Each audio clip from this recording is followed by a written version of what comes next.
Et voilà, je pense que je viens de passer, là, il y a une dizaine de jours, j'ai passé une semaine à Lusaka où j'ai participé à la journée journée mondiale de la liberté de la presse, je pense en français. On a eu l'occasion de parler pendant une session où j'ai participé avec justement les étudiants de l'université de Lusaka. Et c'était une séance merveilleuse avec plein d'idées, de nouvelles idées, pas seulement de nous, les ambassadeurs, mais quelqu'un qui engaging the academic circles, indeed, especially the students, the young academicians. Of course, this is important, and I believe UNESCO is doing it partly, engaging the universities, the academia. I see, and we could all see that the crowds of the students are walking around and attending the sessions. But I totally understand that we're not there in terms of delivering the point.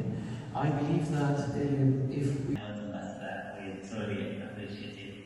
As we recognize that the room, we also have the presence of the partners. The following moments, I know we are running slightly late, but we could not close this session without having an occasion for an engagement from the audience. If we can allow, with a show of hands, if there is any contribution from the floor at this moment, apart from what our panelists have said and contributed, but also if there is any contribution from the many of our partners and stakeholders in the room. That will be the session. I see 1, 2. Okay, we'll take this. 2, if you can assist me with, I think you have the microphone. Please, would you just state your name and...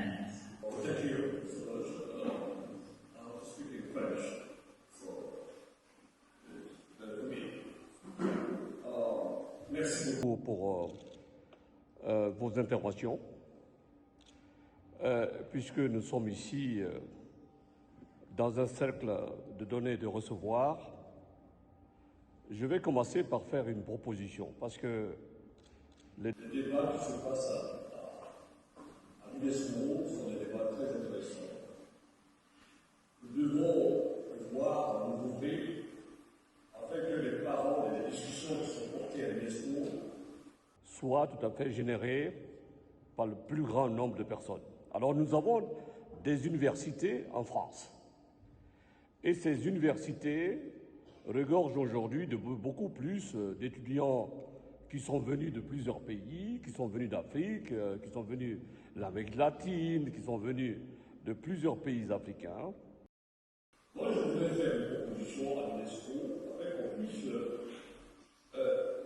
essayer d'inviter la plupart du temps dans ces cérémonies qui sont très très importantes pour nous, le corps étudiant de ces universités-là, inviter les professeurs des universités afin qu'on puisse ensemble enrichir le débat. Parce que c'est comme ça que nous pouvons nous améliorer et puis partager la chose importante des moyennes entreprises. Alors pour finir, au niveau des universités, je pense que l'UNESCO gagnera beaucoup à s'ouvrir vers les universités afin d'inviter ces étudiants pour collaborer avec nous, pour écouter, pour contribuer dans ce genre de conférences. Je vous remercie. Thank you very much for those contributions. Perhaps before I go back to the panel for the wrap-up remarks, I would want to make just two brief comments. First, on our colleague from Sudan. Yes, indeed, Sudan is a party to the World Heritage Convention, and under that, the sites that are inscribed, which since the closing of the conflict, then there have actually been generally in the level of threat to the sites have increased, and it is a very worrying situation in terms of the state of conservation but as the African World Heritage Park, we have engaged in the recent past, for instance, in capacity building around the site of Mary, which we had, I think, in 2008 or 2009. Specifically for African students doing masters and PhD program, so that they can be able to go to the field and engage in specific World Heritage sites to help address issues of conservation and management. And over the years, we now have over 30 beneficiaries across the country. But we do take note of the need to engage the youth, the universities, and in relation to this, we also, together with UNESCO, since 2018, we initiated a program of World Heritage and universities, which to try to basically bridge the knowledge gap between academia and the field of practice for World Heritage. Obviously, given the amount of resources available, then the scale remains limited, but those are some of the initiatives that we actually want to have.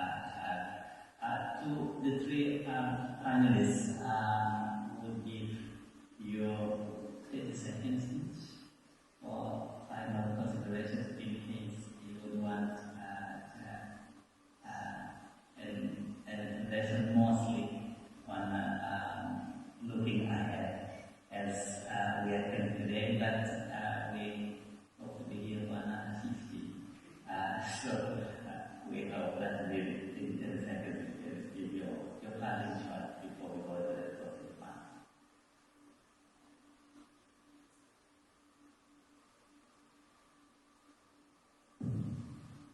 Merci. Merci, Jean-Pierre. Je suis désolée, mon français c'est pas très bon. Mais je pense que pendant des années, le fonds vient à travailler avec les pays, surtout la capacitation des jeunes. Et je pense que ça, c'est très important que ça continue. Je pense que pendant des années, il y avait toujours des ateliers,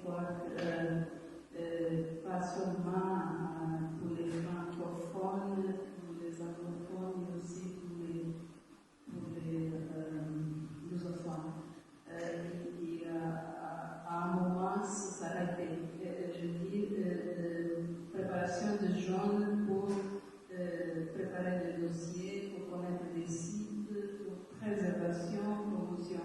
Et ça, c'est très important parce qu'il faut que les pays aient des gens capables de travailler sur les sites eux-mêmes et d'aider à préparer les dossiers. Donc, je pense que le fonds a déjà fait des grands efforts, ça a déjà fait beaucoup, mais il faut renforcer cette capacitation aussi. Thank you so much.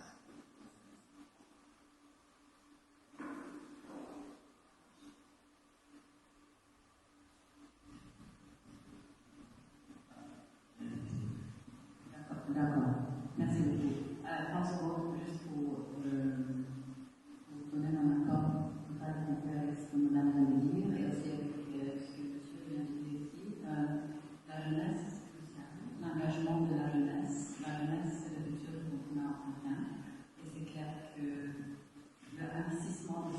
jeunesse dans le continent africain, dans ce travail important qu'ils font, c'est crucial pour le futur du programme. Et je sais que vous travaillez déjà là-dessus avec vos amis, avec le programme de bourse, etc.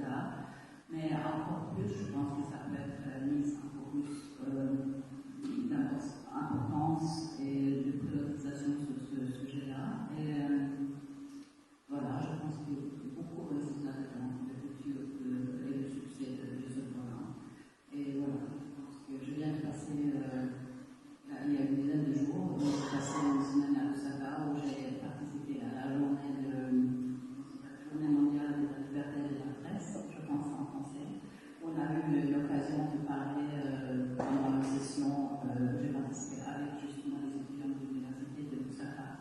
Et c'était une séance merveilleuse avec plein d'idées, de nouvelles idées, pas seulement de nous, les ambassadeurs, mais quelqu'un qui voyait ça de l'extérieur, qui apportait des idées neuves, et c'était extrêmement stimulant. Donc certainement, il y a moyen de faire ça plus.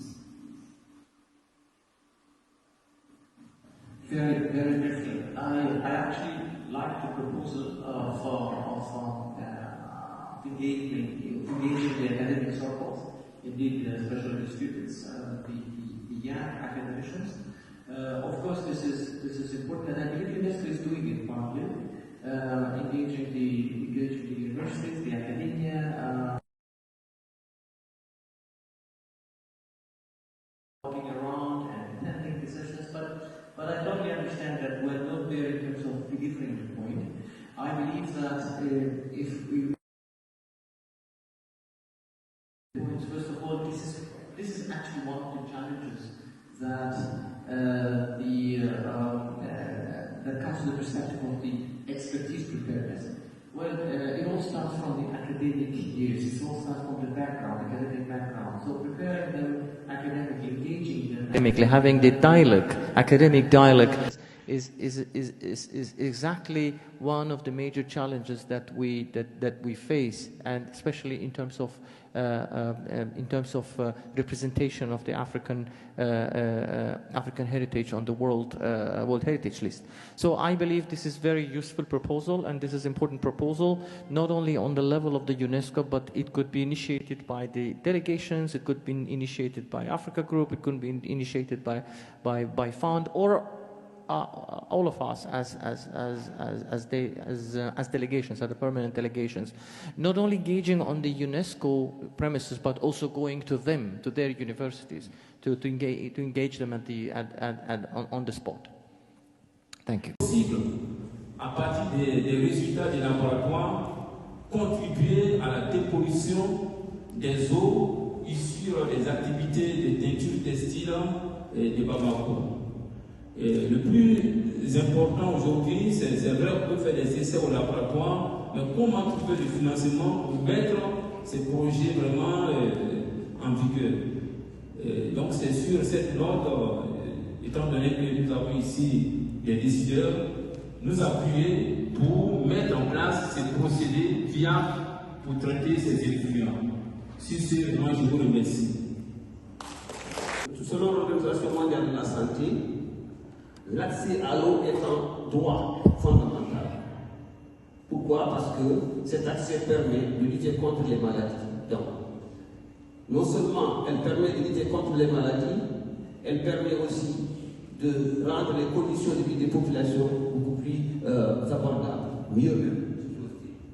Donc, pour commencer dans ce sens, c'est montrer que l'eau, pour moi, dans ma présentation, je vais essayer de montrer comment l'eau façonne les profondes mutations sociologiques là.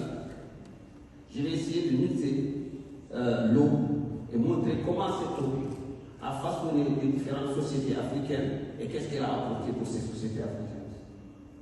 Donc, je m'en vais vous dire un peu que le continent africain a une superficie de 30 millions de kilomètres carrés, avec une population qui va jusqu'à 1,5 milliard d'habitants. Et les prochaines projections à la fin du siècle disent qu'on va avoisiner peut-être les 3, voire les 4 milliards d'habitants. Merci déjà à mes prédécesseurs. Bonsoir à mesdames et messieurs. C'est un immense honneur pour moi d'être ici, là, aujourd'hui, avec vous dans le cadre de la Semaine africaine 2026. Permettez-moi de citer ceci. Les Nations Unies a déclaré pour la période 2021-2030 a déclaré pour la décennie 2021-2030 la conservation et la restauration des écosystèmes qui font face à une dégradation des ressources naturelles qui a un impact considérable sur des millions de vies. Et c'est dans cette dynamique que l'Afrique, à travers la vision de l'eau 2063, place l'eau comme sujet résilient, que ce soit sur les questions de sécurité alimentaire, que ce soit également sur la résilience climatique et également sur le développement durable. On a de l'eau dans les oueds, mais au-delà de 5 mois, tous les cours d'eau sont sèches et on doit alimenter la ville de Marrakech par de l'eau, et c'est pour ça qu'on a choisi les eaux souterraines, la pérennité de l'eau. Ça, c'est un réseau hydraulique almoravide dans la ville de Marrakech. Vous voyez qu'il y a des citernes d'eau souterraine, il y a des citernes d'eau de surface, il y a des canalisations en poterie, en terre cuite, pour véhiculer l'eau vers la ville. On a recensé plus de 18 grands bassins, 650 taras et 10 grandes saguias qui amènent l'eau, que ce soit les eaux de surface par les saguias, les eaux souterraines par les taras, et on doit stocker l'eau autour de la ville de Marrakech et alimenter la ville de Marrakech durant toute l'année.